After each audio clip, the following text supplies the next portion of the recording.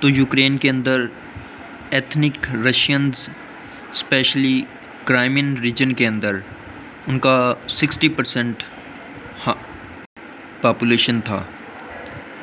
چونکہ یوکرین اب آہستہ آہستہ پرو یورپ ہو رہا تھا، نیٹو کا الائنس کے اندر آ رہا تھا، تو رشیا نے اس کو وارننگ دی کہ آپ اس کے اندر داخل نہ ہوں.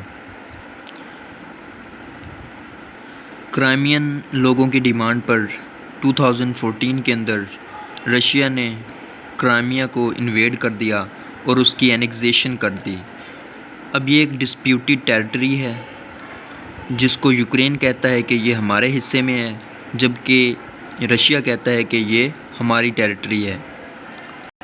اور اسی بنا پر اب تک یہ دونوں کنٹریز وار کی سچویشن میں ہیں، ایک دوسرے کے علاقوں میں انویڈ کرتے رہتے ہیں، اور اسپیشلی 2022 کے بعد ان کے اندر لینڈ انویژنز، ایئر سٹرائکس، ہر طرح سے جنگ جاری ہے.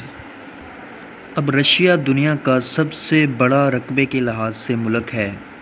1,70,00,000 اسکوائر کلومیٹر رقبہ، 60,000 کلومیٹر بارڈر ہونے کے باوجود یہ یوکرین کو کیوں انویڈ کر رہا ہے؟ اصل میں یوکرین کے اندر ہاٹ واٹر پورٹس ہیں جہاں سے یہ پوری دنیا کے اندر ٹریڈ کر سکتا ہے. اس کے علاوہ hot water and deep water ports کے لیے اس کنٹری نے افغانستان کو بھی انویڈ کیا تاکہ وہاں سے یہ ہوتا ہوا پاکستان اور گوادر تک رسائی حاصل کر کے پوری دنیا کے اندر ٹریڈ کر سکے. تیسری یوکرین پہ اٹیک کی ایک وجہ یہ بھی ہو سکتی ہے کہ اگر یوکرین نیٹو کا الائی بنتا ہے اور یہ یورپی یونین میں شامل ہوتا ہے تو اس سے رشیا کو مزید خطرہ لاحق ہو جائے گا، کیونکہ یورپی یونین اور نیٹو کے الائی کنٹریز جیسے فرانس اور جرمنی آلریڈی رشیا کے اوپر اٹیک اور انویڈ کر چکے ہیں. 1812 کے اندر فرانس نے نپولین کی سربراہی میں رشیا کو انویڈ کیا، اور جرمنی نے ورلڈ وار 2 میں 1941 میں رشیا کو انویڈ کیا. جاپان نے بھی کئی دفعہ رشیا کو انویڈ کرنے کی کوشش کی. اگر یوکرین یورپ کے الائنس میں شامل ہوتا ہے تو رشیا کو سیکیورٹی اور ڈیفنس کے لحاظ سے بہت زیادہ نقصان اٹھانا پڑے گا. نیٹو الائی ہونے کی وجہ سے یہ نیٹو کنٹریز کا جو آرٹیکل 5 ہے جس میں واشنگٹن پیکٹ کے تحت اگر کسی کنٹری کو جو کہ نیٹو الائیز کنٹری ہیں ان کو کوئی بھی باہر سے کنٹری انویڈ کرتا ہے تو یہ سارے کنٹری مل کے اس کے خلاف ایکشن لیں گے. تو یوکرین کو یہ ایج حاصل ہو جاتا ہے. دوسرا، اگر یوکرین رشیا کے ہاتھ سے نکلتا ہے تو یورپ کو جانے والی ساری پائپ لائنز جن سے گیس اور آئل کی سپلائی ہو رہی ہے پورے یورپ کو، جو کہ 25% آف یورپ انرجی ڈیمانڈز پوری کر رہا ہے، وہ آہستہ آہستہ ختم ہو جائیں گی. اس کے علاوہ یوکرین اٹ سیلف اور یورپ کے بڑے کنٹری جیسے U K, France, Finland, Poland Russia سے تیل گیس کی سپلائی پہ ڈیپینڈنٹ ہیں، اور اس کو کاؤنٹر کرنے کے لیے یو ایس ان کنٹریز میں پورٹس بنا رہا ہے تاکہ وہ آئل ان کنٹریز کو ٹرانسپورٹ کر سکے اور رشیا کی آئل سپلائی پہ، انرجی سپلائی پہ ڈیپینڈنسی کم کی جا سکے. اس طرح وہ فارن پالیسی اور جیو پولیٹکس گراؤنڈ میں رشیا کو without any fear of energy crisis defend کر سکتے ہیں.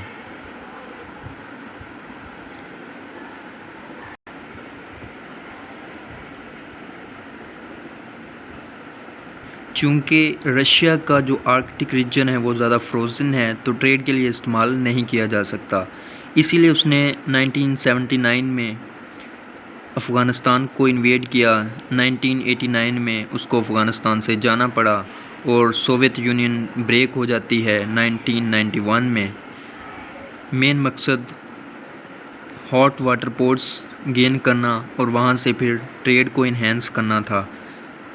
دنیا کی ساری جیو پولیٹکس جیوگرافی پہ اور ورلڈ میپ پہ ڈیپینڈ کرتی ہے۔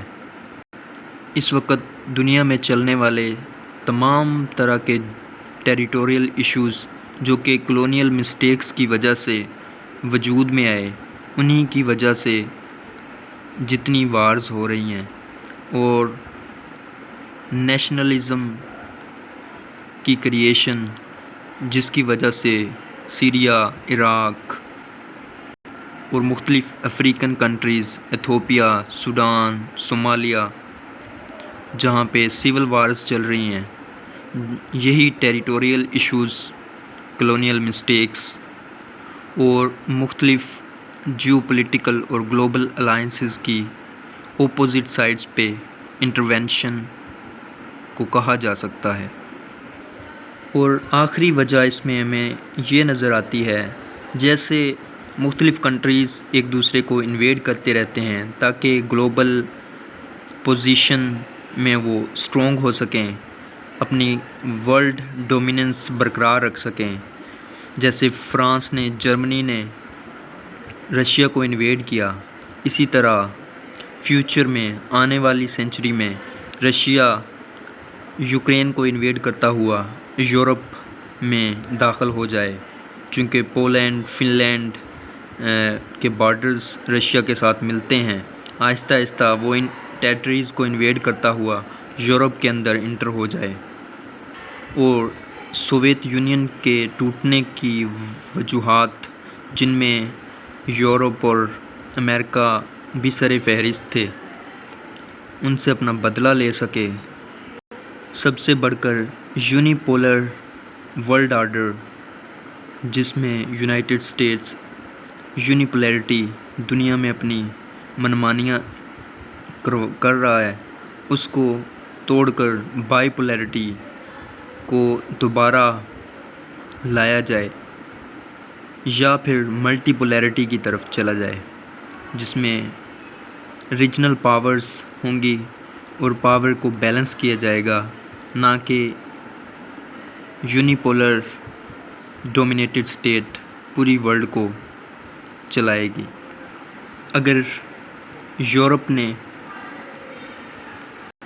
رشین آئل ڈیپینڈنسی کو کم کرنے کے لیے یو ایس کی طرف دیکھا، تو رشیا نے اپنی آئل کی مارکیٹ بڑھانے کے لیے چائنا سے $400 بلین کے معاہدے کیے، جس میں چائنا رشیا کا تیل خریدے گا، اور اس کے علاوہ مختلف کنٹریز بنگلہ دیش، انڈیا، پاکستان، ان کو بھی فیوچر میں تیل سپلائی کرے گا۔ So in geopolitics there are no permanent friends, there are no permanent enemies, only permanent interests. Thanks for your watching.